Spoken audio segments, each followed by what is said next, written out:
Enéas era filho de Afrodite e de Anquises, e se tornou rei de Dárdano.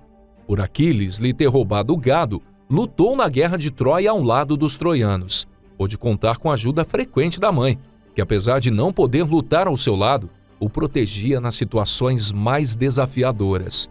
Poseidon e Apolo também lhe davam proteção, pois todos os deuses sabiam que ele tinha de sobreviver à guerra para descobrir um novo reino. Apenas Hera se atreveu a mostrar o seu rancor por ele, continuando a cismar no passado, quando Afrodite deu a maçã a Paris, e prevendo o futuro, no qual os descendentes de Enéas estariam destinados a destruir a sua cidade de Cartago. Os outros deuses enviaram presságios e visões para ajudar Enéas a sobreviver à queda de Troia, prometendo-lhe que haveria de governar um novo reino na Itália. Quando os gregos saquearam Troia, Enéas escapou, salvando-se piedosamente os seus deuses domésticos e o velho pai, que transportou nos ombros. Pela mão levou o pequeno filho, Ascânio. Enéas se lançou ao mar com uma pequena frota de refugiados, primeiro para a Trácia, depois para Creta e em seguida para a Itália. Pelo caminho visitou a ilha onde as Hárpias se refugiaram quando os argonautas as afastaram de suas casas. O povo que acompanhava Enéas as atacou sem sucesso, tendo com isso apenas ganho o lançamento de uma praga por parte de Hárpia Seleno, que lhes garantiu que passariam tanta fome que comeriam as mesas, antes de construírem as muralhas da nova cidade. Enéas encontrou Andrômaca, a ex-mulher de Heitor, vivendo feliz em Epiro com o novo marido troiano Heleno. Estavam a construir uma nova cidade baseada no modelo de Troia. Entretanto, Enéas não tinha interesse em permanecer por ali. Helena então o informou como poderia passar em segurança entre os perigosos gêmeos de Sila e Carabides. A pequena frota passou pelo Etna em erupção e salvou um marinheiro grego que tinha sido deixado para trás por Ulisses na sua fuga da caverna do Ciclope. Continuaram a navegar para Sicília, onde Anquises morreu, e dali seguiram para a Itália. Poderiam lá ter chegado sem incidentes se Hera não tivesse intervido. A deusa pediu a Éolo, o guardião dos ventos, que enviasse uma tempestade. Dessa forma, entraram em ação os ventos do leste e do sul, e depois o do sudeste, que danificaram os barcos de Enéas. Todos os refugiados estavam em perigo de afogamento, mas Poseidon ordenou a Éolo que chamasse os ventos de volta, e os exaustos troianos encontraram um porto de abrigo na Líbia. No dia seguinte, tendo Afrodite como guia, Enéas encontrou o caminho para a cidade de Cartago, que ainda estava em construção. Era governada pela rainha Dido, uma viúva de Tiro, de onde tinha fugido da perseguição dos irmãos. Essa deu as boas-vindas aos troianos e ofereceu-lhes ajuda se quisessem prosseguir em sua viagem ou um novo lar em Cartago. Nessa noite, durante a festa de boas-vindas, o filho de Afrodite, o cupido Eros, se disfarçou de Ascânio e inspirou em Dido um amor apaixonado por Enéas. Ela começou a pensar em se casar com ele e rezou a todos os deuses pedindo apoio, especialmente a Hera. Hera, por sua vez, estava ansiosa para que Cartago, e não Roma, cumprisse as profecias de um novo império, pelo que ouviu as preces de Dido. No dia seguinte, quando os troianos e tiranos tinham ido caçar, foram apanhados por uma violenta tempestade, e Dido e Enéas encontraram proteção numa gruta, onde se casaram, tendo Hera celebrado o casamento e os céus como testemunha. Entretanto, pouco tempo depois, Zeus convocou Enéas para cumprir o seu destino e lhe ordenou que deixasse Dido. Ela chorou, depois reprovou, em seguida o amaldiçoou. E finalmente, quando os troianos remaram mar adentro, se suicidou com a espada que lhe tinha deixado. Os ventos não estavam favoráveis à viagem para a Itália. Enéas então ordenou à frota que navegasse para Sicília novamente, terra essa onde seu pai havia morrido 3 anos antes. Em sua homenagem, foram feitos jogos fúnebres.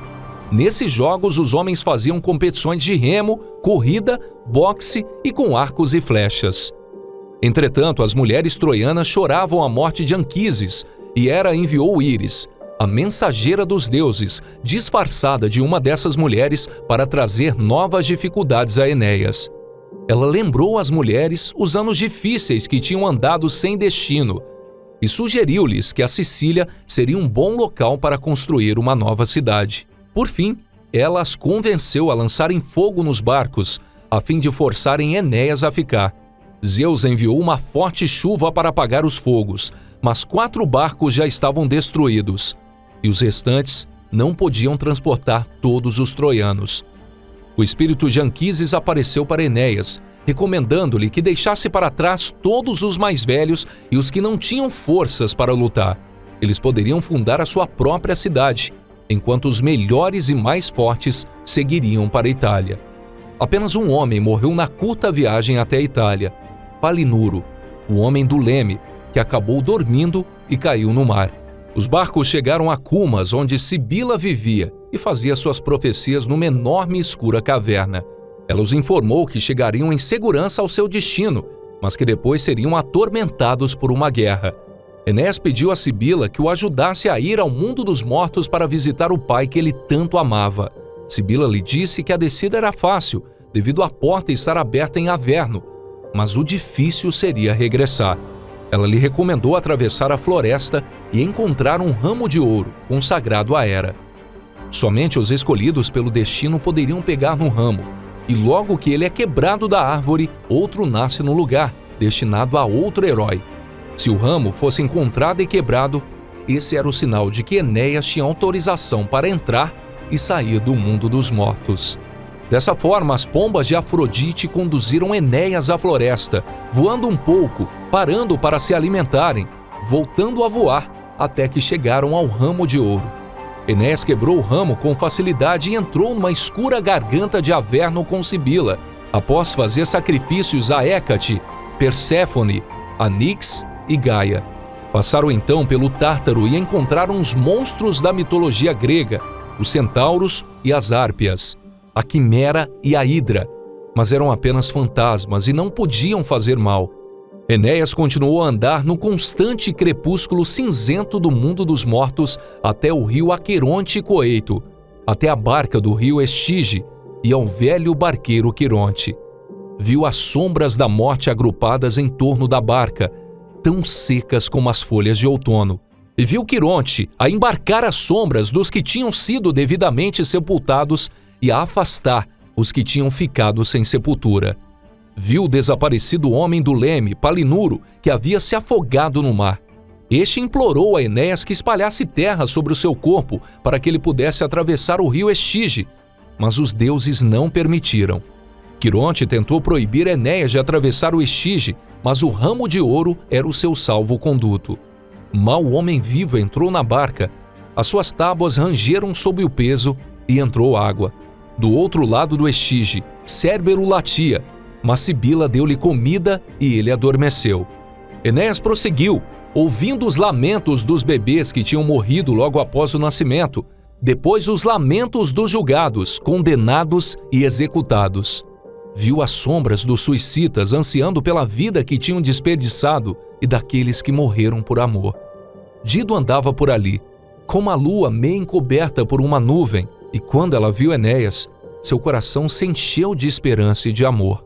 Ela implorou que ficasse e que fizesse as pazes com ela, mas tudo foi em vão. Enéas a ignorou completamente e seguiu sua viagem.